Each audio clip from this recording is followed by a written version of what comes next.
Welcome, my fellow friends. Today, I'll be going over Records of Ragnarok Apocalypse, first round being Cour Kalin, demigod warrior from Ireland, versus Ra Horakti, god of sun originating from Egypt. This video will cover the whole fight, which starts from chapter 2 and ends at chapter 4. So spoilers will be imminent. If you also want to know how the side tournament started, then I'd suggest reading chapter 1 before this video. First, I'll give a quick introduction for both fighters, then jump straight into the match, and at the end, I'll give my thoughts and opinions on the fight. Lastly, if you saw the fight and are only interested in my thoughts, then skip to the time on the screen or click the time code in the description. Now, let's get into this. Ra, the supreme god of Egypt, an original god who had control over the sun. Egyptians built pyramids and obelisks as a monument to their faith and fear in Ra's supreme power. Meanwhile, in the heavens, he's a high-ranking outer god that has gained the title of being unstoppable. It's said that despite being present for mankind's creation, he once defied the council and attempted to destroy mankind using his own hands. Cour, a half-god, half-human hero from the myths of the Celts. Some knew him as a handsome young man, and others knew him as a demonic beast in battle. He is also an outer god, and from this history, he was given the title of being unruly. The two approach the arena, and the battle between the unstoppable and the unruly begins. Cour is the first to take initiative as he disappears and jumps into the air and swings his log weapon, crashing down at Ra. Ra effortlessly sidesteps the attack, his composure unshaken. Cour follows with a ferocious swing from the side, but Ra once again dodges, smoothly avoiding a flurry of blows. Ares, Zeus, and Hermes all comment on his fighting style, saying he has quite the energy, isn't holding back, and seems somewhat like a savage. Ra shares the sentiment, visibly disgusted by Cour's lack of intelligence or divinity. As Cour goes for another kick, Ra blocks it with one hand, leaving Cour and everyone surprised, while at the same time highlighting that he doesn't see Cour as a threat. God audience members are convinced that Ra has this one down and it will be a one-sided match. Among the crowd, three new gods named Quinlong, Zanwu, and Bayu debated over if Ra really was that powerful or is the demigod just that weak. The leader of the three gods, Zuche, wonders how did Ra even get the advantage as the match had just started. Cour suspects that Ra has something in the background because he knows his own attacks aren't that weak. Without giving it much thought, he leaps to attack again, only to stagger mid-step as his legs falter unexpectedly. Ares realizes the same weakness had struck him earlier, and Ra states that Cour has begun to feel his power. The crowd shifts uneasily as they begin to notice the rising heat and begin to sweat, when luckily the gods of Egypt, Cometh, Isis, Hathor, all started passing drinks to spectators. The leader of the Egyptian goddesses, Bastet, elaborates that upon entering combat, Ra's body becomes stimulated and unleashes a blast of heat in the area.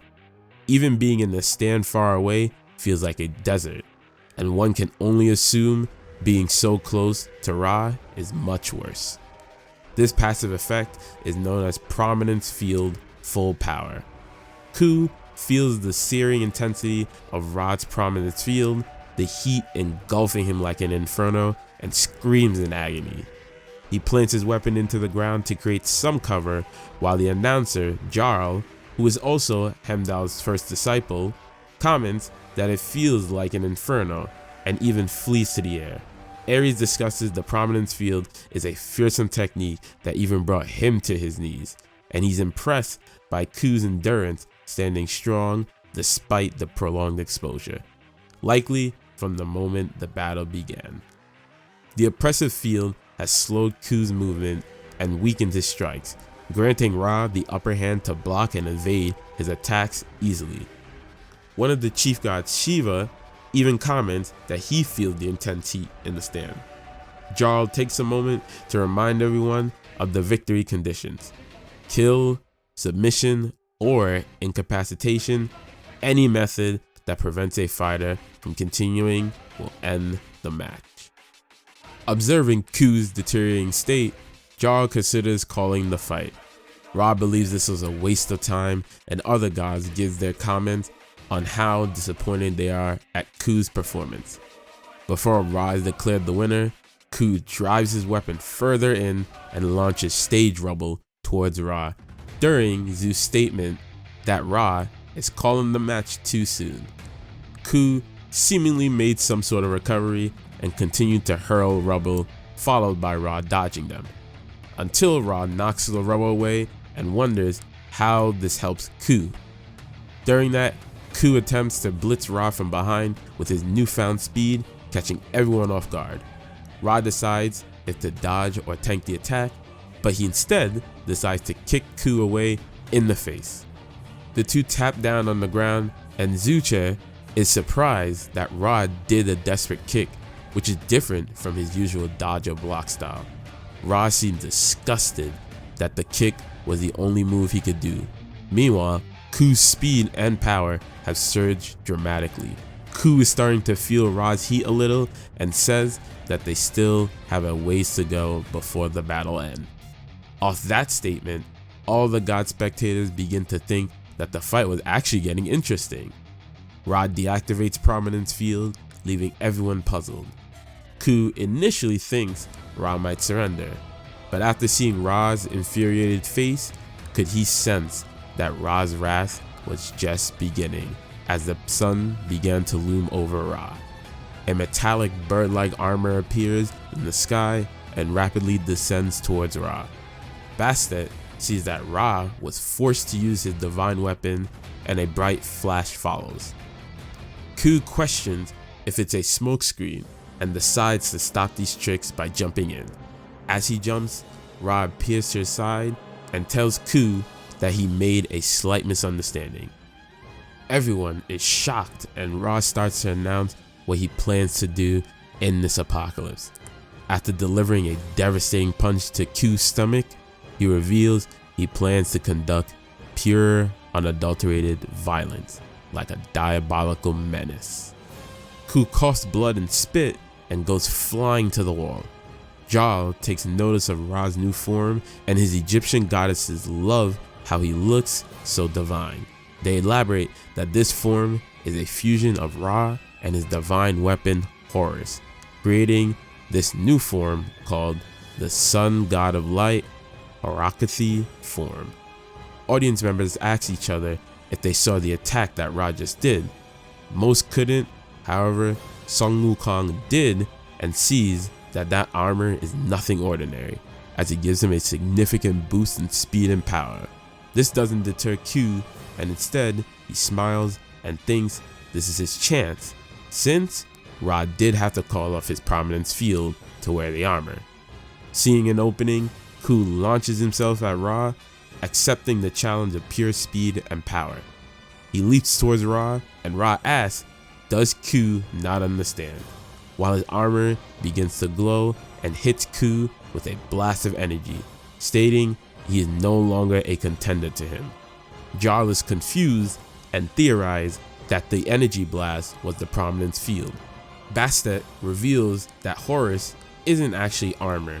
It takes a large amount of heat energy produced from the 360 degrees Prominence Field and instead condenses it together to aim and fire in a certain direction. Ra follows up with a knee blow to Cour's stomach and then dashes behind Cour. Bastet continues explaining that Horus is an amplifier and funnels all of his power into his attack, defense, and maneuvering. During Ra's previous attempt to annihilate mankind, he used the same divine weapon. He was eventually stopped by countless gods from the heavens teaming up. However, even then, the gods failed to halt Ra's destruction of Egypt entirely, earning him the fearsome title, the Outer God Unstoppable. Following up that previous dash, Ra knocks Cour into the wall once again. Cour stands once again, not caring about Ra's ability, and attempts to blitz him from behind again. However, he's blasted from behind, and the god spectators even get bored as they can no longer see this as a fight. Cour stands next to Ra, stunned by his power, while everyone cheers to kill the demigod Cour. Their killing chants continue, and Ra picks up Cour by grabbing his head and states he'll show him one last thing as he charges his left fist with energy. He states that this is a true divine attack and punches Cour in the air. Shiva comments that it's over, and Ra follows up with an attack called Flare Shift while dashing behind Cour and kicking him, launching him further into the air. Ra continues his relentless assault while stating that this attack is done with grace, force, quality, and purpose. Jarl announces that this attack is Midnight Sun and shows Ra's never-ending assault, constantly bouncing Cour around while thinking, how long does Ra plan to keep this attack for? Two new gods, Neza, god Jord, and Indra, god of thunder, acknowledges Ra's strength. Ares is amazed at first time seeing Ra in this form, and Zeus himself is starting to get excited, realizing he has underestimated Ra a bit. He hopes to see Ra climb through the tournament. Ra is disgusted that Zeus is attempting to order him around and begins his final attack. He grabs Cour's arm and head, rapidly descends towards the ground, and states that someday Zeus will be on the receiving end of this attack as he slams Cour into the ground. He floats over Cour and asks if he has learned his lesson. The crowd cheers for Ra and praises his divinity. As Cour lays there pummeled into the ground, he hates how every last one of those gods makes his ears bleed as he lifts one arm up. Everyone believed the match was finally over except for the outer god named Morrigan, goddess of war with the title Unbelievable. Seeing Cour, she reminisces on something and smiles as Cour's weapon rises from the ground with multiple legs. Everyone is shaken and his weapon starts to dart towards Cour and picks him up with the narration stating that Morrigan was the only one who knew that Cour still had more to him. We quickly jump to a scene where the narration explains what the Ulster cycle is. It's a collection of folk oral traditions that include Cour, Morrigan, and many others, all with different variations. However, those who the legends concern know that there's some truth to the folklore legends. As Morrigan can tell, there is more to Cour's power since he was the only man to ever beat her. Cour stands up to Ra once more, and Ra is baffled as to how Cour can still stand. The damage he inflicted cannot be tanked with just sheer guts or willpower. This wasn't a compliment from Ra either, just a simple objective standpoint that Cour shouldn't be standing. When suddenly, Ra envisions a demonic-like hand looming over him. He looks at Cour and notices that Cour is beginning to transform. At this moment, Ra knew that what he sensed was divine power in Cour. The following exchange that happened did not even last longer than 5 seconds and decided the match. With Cour's new form, he sets up and hurls forth his divine weapon, which is revealed to be named the Sure Hit, Sure Kill Cursed Spear, Gaebolg, being one of the main truths that was told in every story by every teller in the Ulster cycle. Everyone looks astonished as Gaebolg approaches Ra at a rapid speed. During that travel, Ra decided to do an all-out evasive maneuver as he dodges Gaebolg. Everyone felt he did the best thing, as they all could tell that Gaebolg was too powerful to guard against. Ra still feels his looming presence and looks behind him. Just as he thought he dodged it, Cour launched himself in the air with enough speed to catch up and launch Gaebolg again. But this time it wasn't thrown. Instead, Cour kicks one of Gaebolg's root-like ends with incredible force. This move highlights the meaning of Gaebolg's name being called the Swelling Spear, showcasing that after Cour's kick, the weapon fills itself with massive amounts of energy and swells in a ball shape. It bursts and multiple shrapnel descends upon Ra. This technique has one destroying its own weapon and turns it into thousands of fragments, creating an unavoidable hailstorm of shrapnel. This is the special technique of demigod Cour. Ra warns Cour that he better not dare and sets his prominence field to max output. But unbeknownst to Ra, once the weapon is fired off, it cannot be avoided or guarded against, causing the shrapnel to run through Ra many times.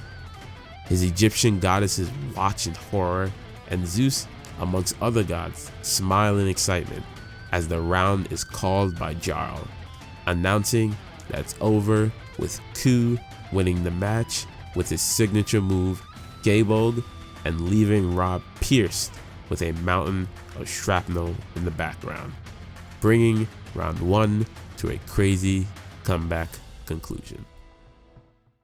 Well, what do we have here? A fellow viewer who has made it this far in the video and hasn't even subscribed or liked the video? Nah, I feel y'all doing me dirty. Clearly, y'all like the content I'm pushing out if you're at this point. So I think we can come to a solution. You either subscribe or like the video, and I'll continue to improve and consistently push out fire videos. Help a man build his fry army. Come on, you know you want to. Either that or y'all smoking some heavy good crack to just dub your boy like that. Now for the discussion. I will be mentioning some things that happened after the fight to help explain certain points. First thing first, let me say that this comeback was insane. Like, I don't think Ra is ever gonna live this down. I already saw that people started clowning on him, but honestly, when you think about it, Ra was going all out and was putting genuine work in to win, as Zuche stated after the match. It's just Cour's Gaebolg is just that broken NOP. It's just funny, man. Like, Ra spent the whole match really beating the crap out of Cour to the point where even I really thought he was done for. All to literally get one-shotted at his best. R.I.P. Ra. I kind of wanted him to win too, but at least he didn't die. Speaking of, my dude is 100% on death's door, but it seems like he'll survive. I don't know how you survive with a shrapnel piercing your whole body and your eye socket, but okay, he is a god too after all. Hell, Zeus had his whole head twisted in the opposite direction and wasn't even dead. One thing that did surprise me was how short the match was, and I've seen some complaints about it. Now, I don't necessarily disagree with them because I understand the desire to want more, but at the same time, I more like the idea of these fights being short because remember, Apocalypse is more of a side story and a filler prequel to the actual Ragnarok tournament, which naturally will have longer and more fleshed out fights.